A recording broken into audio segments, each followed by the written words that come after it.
Hi everyone, I'm Andy. Hi everyone, I'm Amy. Is this the bit where you say we're Tales from the Heart, or do I do it now? Either way, we are Tales from the thought Heart. I'd let you, I thought I'd let you have a turn today. We are Tales from the Heart. So, yes, thank you for joining us today. Um, Today's story that we're going to tell you, it continues on from a story that I told a few weeks back, which was Finn MacCool and the Salmon of Knowledge. Now, Finn MacCool in that story was a young boy and he was in dire straits. He was on the run. His father, Cool, the leader of his tribe, Clan Baskner, and the Fianna, who were the warriors that protected Aillen, he had been killed in battle by a man named Gol. Now, Gol had taken over the leadership of the Fianna tribe, and Finn's mother knew it would not be safe for Finn to stick around. And so Finn had been growing up in the woods until he knew it was time to make his own way in the world.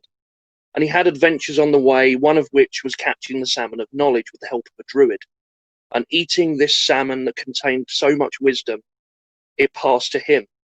And as he was cooking that salmon, he burnt his thumb and sucked it and had his first taste of that salmon. And as a result, well, any time he was trying to work out what to do, the best course of action, he would suck his thumb. And this story starts just around then when he left that druid, when he left the sacred well where he'd caught the salmon, and he found his path. This is the story of how Finn came to Tara. Finn was wandering the wilderness, wondering where his life was going to take him next. And he sucked upon his thumb, as he often did, and he felt the instinct to go north. And so, trusting that, he followed that path.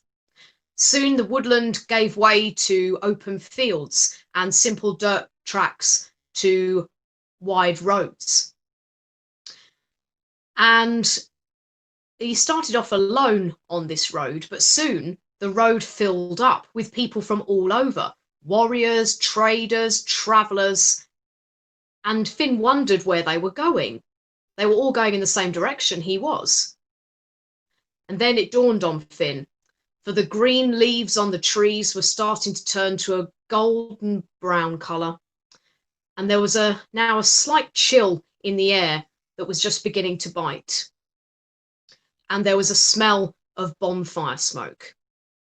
He realised it was the end of the year, which back then was October.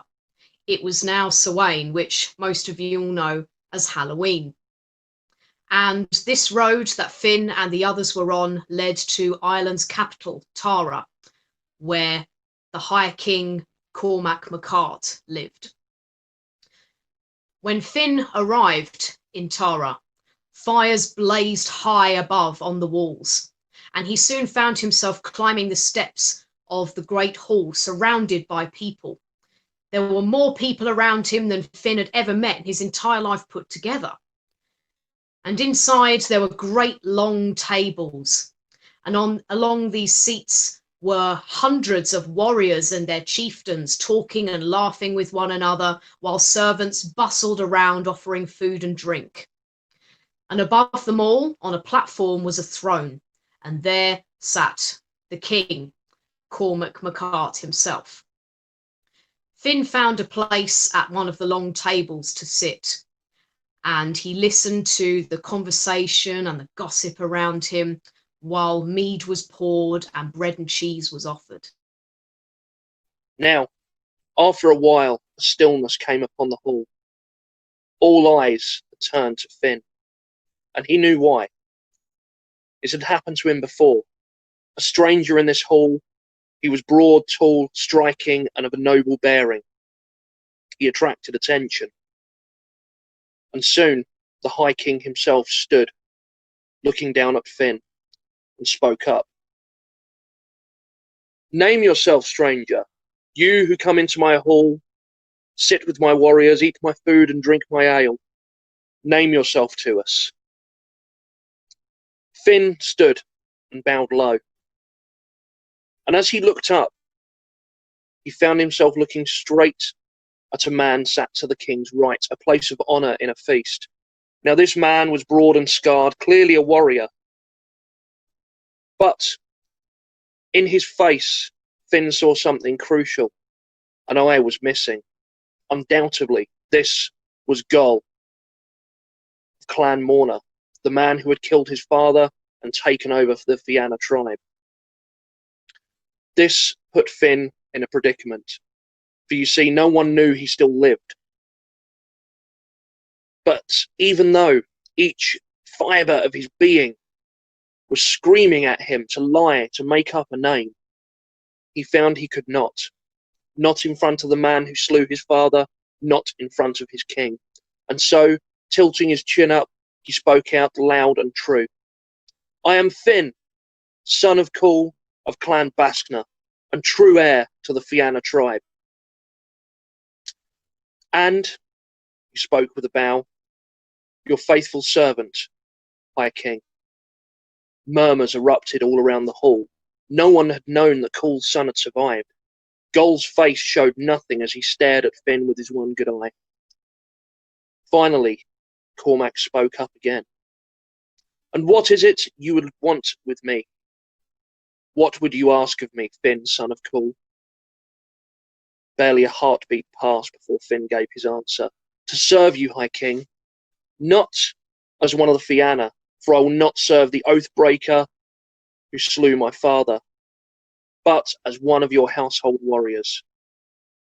Now, Cormac was in a difficult position now, for you see, he risked either offending the son of possibly Aillen's greatest warrior, or the leader of his Fianna warriors. But he made his mind up quite quickly. Your father was a great man, Finn MacCool, and you are welcome amongst us, for we owe him much. I accept your offer. With that done, the music started up again. The food and the drink flowed freely and the celebration continued. That is, until the shadows lengthened and the night drew in. The joyful music began to die and loud boasts became fearful whispers. Folk began to look at each other with anxious worry in their eyes. Finn looked about him and asked whatever was wrong. Cormac MacHart stood and he told a very sad tale indeed. Each year, he said, for the past 12 years on Samhain night, a great tragedy comes to Tara. A very strange thing happens when most people are in bed in the early hours of the morning. First, a silvery mist rolls in from the west, from the fairy hills, and with it comes the sweetest music anyone has ever heard, and those who do hear it cannot help but to fall asleep. And when people awake, it is to the stench of smoke and the roar of flame. And when people go outside to meet the threat, halls and roundhouses are ablaze, and there amongst them is the great gangly form of a monster, laughing as it goes, and every time it laughs, another burst of flame takes over. We have named him Aillen the Burner, Cormac said, and I have offered land, gold, horses, and more to any who might be able to stop him, but none has been able to. And Finn, without thinking, spoke out loud, I will kill your monster. The hall fell silent once more. If you can do this, Cormac MacHart asked, what will you ask of me in return for your reward? And Finn replied, only this, High King, that I take the leadership of the Fianna tribe, as is my birthright. And at that he stared straight at Gol. Gol made to speak, but was silenced by the king. But Finn, you already have a place amongst my own warriors. Is that not enough for you? Not enough, Finn said, for the man who slays Aillen the Burner. And so, thinking this was a rather unlikely thing to happen, and rather desperate to be rid of this monster, Cormac agreed, and Gull must have thought the same, but he remained silent. And so folk went to bed. Those who couldn't sleep huddled around small fires to chatter anxiously into the night. And so, while all were abed or trying to sleep, a lone figure stood upon the battlements of Tara, gazing westwards towards the fairy hills. Finn was wrapped in a cloak, with a spear in his hand and a long hunting knife at his belt. And as he gazed westward, he was deep in thought on the strange tides of fate that had led him here, of the boast that he had made to kill the burner, why he had made it, and how he would do it.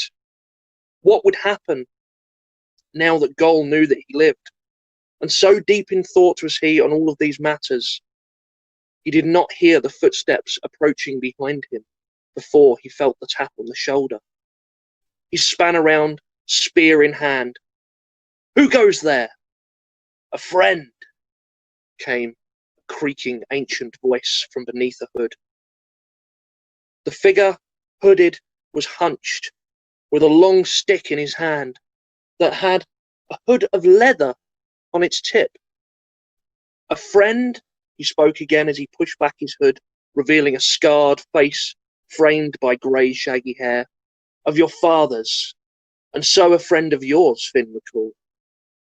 Your father saved me in battle many a time, and I could not repay that kindness, that favour while he lived, and so I will save his son instead. I've brought you a spear." And before Finn could say that he'd already got a spear, he was hushed. "You have not got a spear like this one. For this one was forged by the gods, and it holds the power of the sun and the mystery of the moon. And when the hood is taken from its tip, it sings for blood. This is the weapon to kill a creature like Aillen the Burner. I am too old to do this deed now, but I think you are the man to do it. Take this, live, and see it done." Finn thanked the man and took the spear. He could certainly feel the raw power emanating from it as he handled it. The man made his way back to try and find some sleep, while Finn stared once more westwards across to the fairy hills. And soon, as was told, in the early hours of the morning, before the sun had begun to rise at Finn's back, a silvery thin mist began rolling over those fairy hills, and the smallest notes of music were plucking at his ears, and he did find himself tired. The weight of his problems, the weight of his worries bore down heavily upon his shoulders, just as the long sleepless nights on the road weighed down his eyelids, and he began to droop his head. And as he did, fighting back yawns and sleep, he managed to draw the hood from the spear. It nearly glowed, shining wickedly sharp in the moonlight.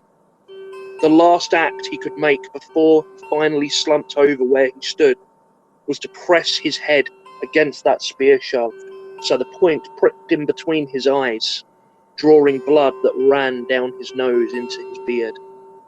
And as those notes washed over him, he fell into a sleep.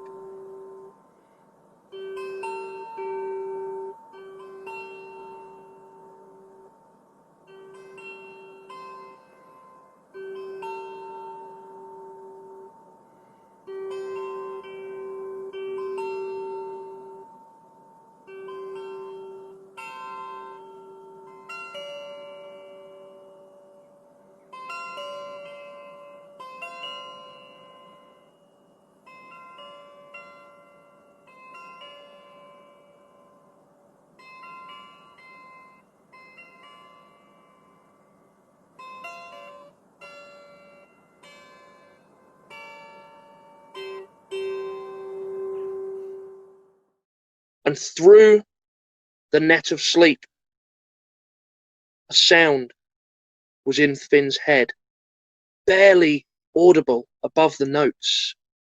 a sound like a buzzing fly that increased to a swarm of insects that grew louder, like a cascading waterfall rushing over a river's rocks, and finally, like an earthquake thundering inside his skull, his eyes shot open, blood red, wide-eyed, and he stared about to see the first of the roofs of Tara behind him licked with flame. Not knowing what else to do, he drew his cloak from his back, leapt over to that first house's thatch and began to beat the flames out. He then saw movement in the corner of his eye, and looking across and up, he spotted the creature. It was tall, unnaturally tall, gangling, with long arms that ended in great sharp claws, a misshapen jaw filled with razor-sharp teeth. And with each breath, it laughed, and with each laugh, it licked flame, blue, green, and purple, from its mouth. Each time, the flame would lick at the roofs of Tara, setting them ablaze. Knowing that before he acted against this creature, he had to save the roofs, he leapt from roof to roof, valiantly beating out those flames with that cloak, which, of course, drew the attention of the beast. Seeing Finn do this, Aillen let out a ghastly wail, and he sent another burst of flame, but this time towards Finn. The young man was barely able to dodge the burst, but dodge it he did, and he ran straight after the creature, shouting his own loud cry towards him, his own challenge. Aillen had never been challenged like this before, and so he leapt away towards the fairy hills once more to safety. And Finn leapt after him over the walls of Tara, running over the fields like a salmon leaping up a stream, knowing that an end needed to come to this creature soon, for as they neared the fairy hills, a door opened, and Aillen was getting closer and closer to it. Finn took his spear, drew back as far as he could, letting out a war cry, and he threw it, and it arced through the air, flying true, and it landed square through the shoulder blades of the creature. And Aillen dropped to the floor, pinned by the spear. The spear, now with its magic task complete, burst into flame, and upon it Aillen died. And now came the next grisly task. Finn stepped towards the monster's head, holding the creature by the hair. He took his long knife from his belt, and he began to cut away at the neck until it came free, and he tied it to his belt and made his way back to Tara. As Finn made his way back to the town, eastwards, the dawn greeted him. And with the dawn that greeted him, so did a hero's welcome by the people in Tara who had woken to find their thatch and their town intact. They cheered for him, and 2 chieftains bore him upon their shoulders all the way from the gate to the High King's Hall. There they set him down, where they all but Finn knelt before Cormac. The king beamed down at Finn. "Finn MacCool, my boy, you have done it. You have done as you have promised. You have saved our city, and so now I give you your reward." And at this he turned to a group of warriors that stood armed nearby. Now their armour and weapons were finer than any others in the city. It was the Fianna tribe themselves. "Any of you," he called, "who wish to leave the Fianna may do so now. Any of you that do not wish to serve Finn MacCool may do so now and go in peace. However, those who remain, you will kneel before Finn and pledge your loyalty." And do you know, not one of the Fianna walked away, and in turn, one by one, they knelt before him and offered him their allegiance. But there was one man out of all of them who remained standing, and that was Goll. Finn knew he had a choice to make then. He had proven himself in battle. Now he needed to prove himself as a leader.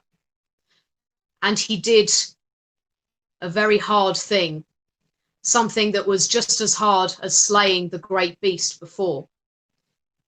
He made the decision to forgive Gol, and he promised him that if he stayed with the Fianna and he was loyal, that he would be his second in command. And this is how the rift between Clan Morna and Clan Baskna was healed, and how Finn MacCool became the leader of the greatest war band in Ireland, the Fianna tribe. And that was the story of Finn MacCool coming to Tara, otherwise known as Aillen of the Flaming Breath, or Aillen the Burner. Thank you very much for joining us for it. We do enjoy telling this one. It's one of our favourite Finn MacCool stories. We've done quite a few now. We've done 3 Finn MacCool stories from a cycle known as the Fianna cycle, as I mentioned on my last Finn video. We do really like them. There's lots more in there. So if anyone would like to hear what happens next, more stories of Finn's adventures, of that of his sons, let us know in the comments or send us a message. Likewise, we are looking to do more Hertfordshire-based ones, and also some Viking ones, some Norse ones from the sagas and the stories of the gods. So any preferences on those, if you'd like to see any of those in particular in the coming weeks, let us know. A couple of quick story points that I want to go over. Just very quickly. First of all, the instrument that I attempted to play the most beautiful music you've ever heard on was not a harp, it was a lyre. It's a very old instrument. Yes, this is a very basic 7-string lyre, and I've just started learning how to pluck it. So yes, thank you for indulging me on that. And also, the reference to the fairy hills in the story, those were actually burial mounds. Those were probably prehistoric burial mounds, and people attributed them to being gateways to the other world, to the land of the fairies. And so you see these referenced in quite a lot of mythology from all over the Celtic world as gateways to the other world, which is what Aillen came from and tried to get back to. So yes, the fairy hills are burial mounds. So next time you pass a burial mound, if you're out on holiday or on a walk and you're in an area where there are some, just keep an eye out for that fairy door. One of the other story cycles that we'd like to look at is Robin Hood. Because we did Robin Hood one a couple of weeks ago. You can see Andy at the top there sporting his very nice Robin Hood hat. Came literally a day too late for our Robin Hood storytelling. So yes, I'm proudly wearing it now. Well, hopefully you'll get to wear it again soon. So let us know if you'd like to see more of that as well. It's been great having you on this journey with us doing our lockdown storytelling videos. Don't forget to give this video a like on YouTube or on Facebook, and share it with your friends. If you are on YouTube, if you haven't subscribed to our channel already, please do, because we've got quite a collection of stories building up now. You can click the bell icon on there as well, so that you get a notification, so you never miss a new story from us. And I think it's important to add as well that we do have a little fundraiser in our description box. So in lieu of passing the hat, as is tradition with storytelling at times, we ask instead that you donate to the Trussell Trust charity, which is helping lots of families who are suffering from hunger, even more so at the moment due to the impact of COVID-19. So we felt it was important to give them a bit of support. Andy and I are very fortunate. We still are working at the moment in our other jobs. We're still quite early in our storyteller journey, if you like. So we're not quite full time. So we felt it much more fitting to offer up any donations that may come to those who really need it. So if you feel able to, please do donate.